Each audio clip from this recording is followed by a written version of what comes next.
प्यारे विद्यार्थियों नमस्कार, स्वागत है आप सभी का एक और नए वीडियो में। प्यारे विद्यार्थियों, आज हम देखने वाले हैं प्रश्न बैंक 2022-23 कक्षा 9वीं हिंदी विषय का फुल सॉल्यूशन। तो वीडियो को शुरू करें उससे पहले आप सभी लोगों से रिक्वेस्ट है कि अगर आपने अभी तक हमारे यूट्यूब चैनल को सब्सक्राइब नहीं किया है तो प्लीज़ चैनल को सब्सक्राइब जरूर कर लें और साथ ही बेल आइकन को जरूर दबा लें, जिससे कि प्यारे विद्यार्थियों आप सभी को हमारे द्वारा अपलोड होने वाले वीडियो बराबर मिलते रहे। तो चलिए बिना किसी देरी के देखते हैं इसका पूरा सॉल्यूशन कि किस प्रकार से आपको अपनी प्रश्न बैंक का सॉल्यूशन तैयार कर लेना है। तो आप पूरा का पूरा इसको देख पा रहे हो। कक्षा 9वीं हिंदी विषय ये पूरी अनुक्रमणिका यहाँ पर दे रखी है कि कौन कौन सी इकाइयों में किस आधार पर इसको बांटा गया है और किस इकाई में से कितने अंक के क्वेश्चन पूछे जाएंगे। और दोस्तों, अगर आपने अभी तक इस प्रकार के प्रश्न बैंक डाउनलोड नहीं की है तो इसकी लिंक मैं आपको डिस्क्रिप्शन में प्रोवाइड करवा दूंगा। उस जगह पर जाके आप इसको डाउनलोड कर सकते हो। तो आपको दोस्तों वहाँ से इसको डाउनलोड कर लेना है और ये इस प्रकार की पूरी प्रश्न बैंक है दोस्तों आपकी, आप इस जगह से देख पा रहे हो। तो उम्मीद है कि आप सभी के पास में वैसे तो ये आ गई होगी, और अगर आपने अभी तक डाउनलोड नहीं की है तो इसकी लिंक डिस्क्रिप्शन में दे रखी है, आप उस जगह से इसको डाउनलोड जरूर कर लें। तो ये सारी की सारी आपकी प्रश्न बैंक है। चलिए अब इसका सॉल्यूशन हम देख लेते हैं, क्योंकि इसमें सिर्फ ये किया गया है कि जो ऑब्जेक्टिव टाइप के क्वेश्चन थे सिर्फ उन्हीं का सॉल्यूशन इसमें दिया गया है, जो बड़े प्रश्न थे उनका सॉल्यूशन इसमें नहीं दिया गया है। तो आप सभी लोग इस वीडियो को बिल्कुल लास्ट तक जरूर देखें, जिससे कि आपको पूरा वीडियो समझ में आ सके। अगर आप आधा अधूरा वीडियो को देखोगे तो इससे आपको दोस्तों कुछ भी समझ में नहीं आएगा, क्योंकि अगर आप स्किप करके देखोगे या आधा अधूरा देखोगे तो इससे सारी चीज़ें आपसे मिस हो जाएंगी और आप कुछ भी इसमें से नहीं सीख पाओगे। तो इसलिए बस यही रिक्वेस्ट है कि आप सभी लोग इस वीडियो को बिल्कुल अंतिम समय तक जरूर देखें, जिससे कि आपको पूरा समझ में आ सकें। तो चलिए अब इसको देखते हैं और समझते हैं कि किस प्रकार की आपकी प्रश्न बैंक है और क्या क्या चीज़ें इसमें से आपसे परीक्षा में पूछी जाएगी। तो देखिएगा दोस्तों, इस जगह से आपको क्वेश्चन नोट कर लेने हैं और आप सभी लोग इनके उत्तर भी नोट कर लें अच्छे से। व इसके अलावा कुछ चीज़ें ये दे रखी है, आप लोग इनको देखते चलें और बराबर इनको नोट करते चलें। जैसे कि हेलन केलर की तरह अगर आप किसी ऐसे व्यक्ति को जानते हो तो उनकी विशेषताओं को अपने अनुभव के आधार पर लिखिए। व उसी के अलावा अगला क्वेश्चन ये दे रखा है, आप सभी दो के दो ही क्वेश्चन को आप लोग इस जगह से नोट कर लेंगे।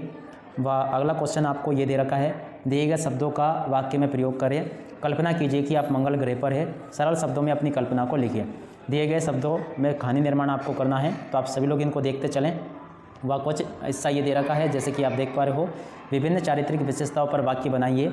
व उसी के अलावा आप आगे इस जगह पर देख पा रहे हो, अपनी सुबह से रात की दिनचर्या लिखें। पत्र लेखन में आपसे ये चीज़ें पूछी जाएंगी कि पत्र कितने प्रकार के होते हैं, औपचारिक पत्र किसे कहते हैं, यह आपको बताना है। व उसी के अलावा आप आगे देख पा रहे हो, ये स्थानांतरण प्रमाण पत्र दिया गया है, आप सभी के लिए बहुत ही ज़्यादा ज़रूरी है। अपने प्राचार्य को स्थानांतरण प्रमाण पत्र हेतु एक प्रार्थना पत्र लिखिए। तो आप सभी लोग इसको देखेंगे और नोट कर लेंगे, जिससे कि आपका प्रार्थना पत्र अच्छे से तैयार हो सके दोस्तों। व उसके अलावा आप आगे देख पा रहे हो, ये 3 दिन के अवकाश के लिए प्रार्थना पत्र दिया गया है, आप पूरा का पूरा इसको नोट करेंगे। और उसी के अलावा शुल्क मुक्ति हेतु, खासकर कक्षा 9वीं में शुल्क मुक्ति का आवेदन पत्र जरूर पूछा जाता है, तो इसलिए आप सभी लोग इस जगह से शुल्क मुक्ति का आवेदन पत्र जरूर आप याद कर लें अच्छे से। ये जो कि आपकी पूरी प्रश्न बैंक में दे रखे हैं, तो आप अच्छे से इन चीज़ों को याद जरूर कर लेंगे।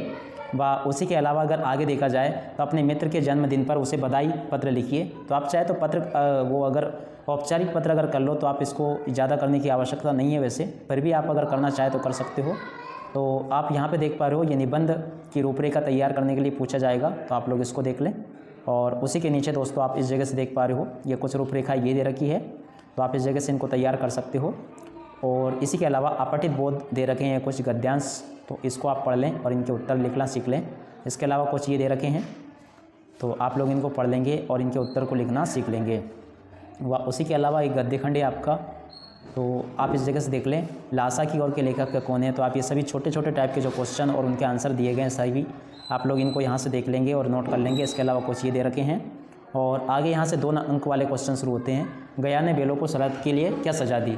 नहीं, हमारी जाति का धर्म नहीं, ये कथन से हीरे का क्या तात्पर्य है? गया भागते बेलों को क्यों नहीं पकड़ा पाया, ये आपको बताना है। और उसके अलावा लासा की ओर यात्रा वृत्तांत लिखने का लेखक की ओर क्या उद्देश्य था? तिब्बत में यात्रियों के लिए कुछ आराम की क्या बातें हो सकती है? तो ये सभी के सभी क्वेश्चन और उनके आंसर आप लोग इस जगह से नोट कर लेंगे। व इसके अलावा कुछ हिस्सा ये दे रखा है, आप लोग इनको भी देखें और नोट कर लें। व उसी के अलावा आप आगे यहाँ से देख पा रहे हो, रिपोर्टाज से आप क्या समझते हैं? इस पाठ के लेखक की भाषा शैली की 4 विशेषता आपको बतानी है। हरिशंकर परसाई ने प्रेमचंद का जो शब्द चित्र जो हमारे सामने प्रस्तुत किया है, उससे लेखक के व्यक्तित्व की कौन सी विशेषताओं उभर कर सामने आती है? तो आप इसको देख लेंगे।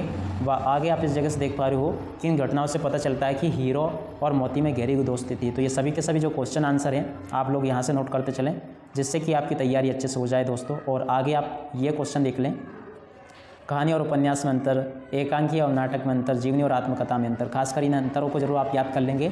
मुंशी प्रेमचंद का जीवन परिचय अथवा हरिशंकर परसाई का जीवन परिचय याद करेंगे। और ये गद्यांश दे रखे हैं जिनकी की संदर्भ प्रसंग से व्याख्या आपको करनी है, तो आप लोग इसको करना सीख लेंगे। व उसके अलावा कुछ गद्यांश ये दे रखे हैं, आप लोग इनको देखें। व कुछ ये दे रखे हैं, व उसी के अलावा कुछ गद्यांश ये हैं, आप लोग इनको देखेंगे। व उसी के अलावा उपविषयक कृति का भाग 2 के कुछ क्वेश्चन आंसर्स हैं, यहाँ से आप लोग इनको देखते चलें। जैसे कि आप इस जगह से देख पा रहे हो, लेखिका ने अपनी नानी को क्यों नहीं देखा। तो ये सभी के सभी जो क्वेश्चन और उनके आंसर दे रखे हैं, आप इन जगह से देखते चलें इनको और इनको नोट करते चलें। व उसी के अलावा आप इस जगह से देख पा रहे हो, लेखिका की नानी किस प्रकार की औरत थी, वर्णन कीजिए। लेखिका के नाना शादी के बाद तुरंत छोड़कर कहाँ और क्यों चले गए थे, आने के बाद उन्होंने क्या किया, रहन सहन बताइए। माँ को शर्मिंदगी क्यों उठानी पड़ी, शर्मिंदगी ना उठाना पड़े इसके लिए उन्होंने क्या किया। माटी वाली कंटर के ढक्कन को निकाल कर फेंक क्यों देती थी। इसके अलावा ये क्वेश्चन और उनके आंसर दिए गए हैं, आप सभी लोग इस जगह से नोट करेंगे। व उसके अलावा अगर आगे देखा जाए दोस्तों, तो यहाँ से आप देख पा रहे हो कुछ क्वेश्चंस ये दे रखे हैं। मुहावरे किसे कहते हैं, आप लोग यहाँ से इनको नोट कर लेंगे। लोकोक्ति की परिभाषा, व उसी में अगर आगे देखा जाए तो ये कुछ ऑब्जेक्टिव टाइप के क्वेश्चन अभी मैं आपको नहीं करवा रहा हूँ, क्योंकि आप इनको बाद में भी कर सकते हो। पर जैसे कि 2 अंक वाले, 3 अंक वाले और 4 अंक वाले क्वेश्चन हम अभी देख लेते हैं, तो आप सभी लोग इनको देखेंगे। राम भक्ति शाखा के प्रमुख कवि कौन हैं, कबीरदास जी की भाषा शैली कैसी है, ज्ञान की आंधी से पूर्व मनुष्य की मनस्थिति कैसी थी, मनुष्य ईश्वर को कहाँ कहाँ ढूंढता है, कबीर समाज को सुधारने हेतु क्या विचार करता है, ज्ञान की आंधी मनुष्य के जीवन पर क्या प्रभाव डालती है, प्रेमी को प्रेमी सब विष अमृत हुए, इससे कवि का क्या आशय है, मान सरोवर से कवि का क्या आशय है। तो ये सभी क्वेश्चन जो दिए गए हैं, आप सभी लोग इस जगह से नोट करते चलेंगे, जिससे कि आपकी तैयारियाँ दोस्तों अच्छे से हो जाए। कवि को कोयल से इसरा क्यों हो रही है, हथकड़ियों को घेना क्यों कहा गया है। व उसके अलावा कुछ क्वेश्चन ये दे रखे हैं, आप लोग नोट करेंगे। व उसके अलावा कुछ ये दे रखे हैं, तो आप सभी लोग इनको नोट कर लें, क्योंकि अब परीक्षाओं को भी काफ़ी समय बचा है, जिससे कि आपकी तैयारी अच्छे से हो जाए। तो आप सभी लोग इन क्वेश्चंस को नोट कर लेंगे इस जगह से। अर्धरात्रि में कोयल की चीख से कवि का क्या अंदेशा है, तो आप लोग इसको देखें। बच्चे काम पर जा रही कविता में बाल मजदूरी का क्या संदेश है, कवि ने बच्चों के काम पर जाने की पीड़ा को किस तरह से व्यक्त किया है। तो आप सभी लोग इसको देखते चलेंगे। कोहरे से ढकी कहकर कवि ने किस तरह की परिस्थितियों की ओर संकेत किया है, ये आपको बताना है। कबीर ने ईश्वर को सब श्वासों की श्वास क्यों कहा है, ज्ञान की आंधी भक्त के जीवन को क्या प्रभाव डालती है। और इसके अलावा इतिहास किसे कहते हैं, ये आपको बताना है। व उसके अलावा कुछ क्वेश्चंस ये दे रखे हैं, आदिकाल की विशेषता या प्रवृत्तियाँ लिखिए एवं उनके प्रमुख कवि व उनकी रचनाओं के नाम लिखिए। तो ये भी आपको देख लेना है। भक्तिकाल के कोई 4 कवि एवं उनकी रचनाओं के नाम आपको बताना है। सगुण भक्ति धारा एवं निर्गुण भक्ति धारा के अंतर, राम भक्ति शाखा और कृष्ण भक्ति शाखा में आपको अंतर बताने हैं। तो आप सभी लोग इसको देखते चले। ज्ञान मार्ग की शाखा और प्रेम मार्ग की शाखा में आपको अंतर बताना है। आदिकाल की विशेषता, वीरगाथा काल को आदिकाल क्यों कहते हैं, ये आपको याद कर लेना है। व उसके अलावा कुछ ये दे रखा है, आप लोग इसको देखेंगे और नोट कर लेंगे। माखनलाल चतुर्वेदी का जीवन परिचय। व उसी के अलावा अगर आगे देखा जाए दोस्तों, तो कुछ ये दे रखा है, ये पद्यांश की व्याख्या है, तो आप लोग इसको देख लें। कुछ ये दे रखा है। इसके अलावा कुछ हिस्सा ये है, रस्म कच्चे धागे की खींच रही, तो आप इसको देख लें। कुछ ये दे रखा है, तो आप लोग इसको देखते चलें, जिससे कि आपकी तैयारी अच्छे से हो जाए। कुछ ये है, आप सभी लोग इनको देखेंगे और नोट कर लेंगे। और अब आगे बारी आती है काव्यबोध की। तो काव्यबोध में से कुछ ये 2-2 अंक वाले क्वेश्चंस जो ये दिए गए हैं, आप लोग इनको नोट कर लें। जगन्नाथ के अनुसार काव्य किसे कहते हैं, मुक्तक काव्य की परिभाषा, प्रबंध काव्य किसे कहते हैं, रस की परिभाषा। तो आप सभी लोग इस जगह से इनको नोट करेंगे। छंद की परिभाषा क्या होती है, अलंकार की परिभाषा, कविता में कितने पक्ष होते हैं, व इस प्रकार से आप सभी लोग इसको नोट कर लेंगे। और आगे देखा जाए तो काव्य के प्रकार यहाँ पे अच्छे से बताए गए हैं। और ये खंड काव्य और महाकाव्य में अंतर, रस के कितने अंग होते हैं, ये भी आप देख लें यहाँ से। और प्रकार कितने होते हैं, उसके स्थायी भाव क्या क्या है, श्रृंगार रस की परिभाषा, और ये आप इस जगह से देखेंगे। वीर रस की परिभाषा, व उसी के अलावा बीभत्स रस की परिभाषा, करुण रस की परिभाषा, सभी के सभी सारे रस दिए गए हैं। व छंद में मात्रा लगाने के नियमों को लिखिए।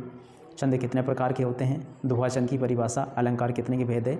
तो आप सभी लोग इन चीज़ों को देख लेंगे, जिससे कि आपकी तैयारी दोस्तों अच्छे से हो सके। तो ये थी पूरी की पूरी आपकी क्वेश्चन बैंक, जो कि आप सभी के लिए स्कूल शिक्षा विभाग के द्वारा जारी की गई है। इसके सभी क्वेश्चन और उनके आंसर मैंने यहाँ पर आपको दिखा दिए हैं। उम्मीद करता हूँ कि सभी चीज़ें आपको अच्छे से समझ में आ गई होगी। दोस्तों इसी के साथ में आप सभी को मैं वार्षिक और सभी परीक्षाओं के लिए शुभकामनाएं देता हूँ और इस वीडियो से विदा लेता हूँ। नमस्कार।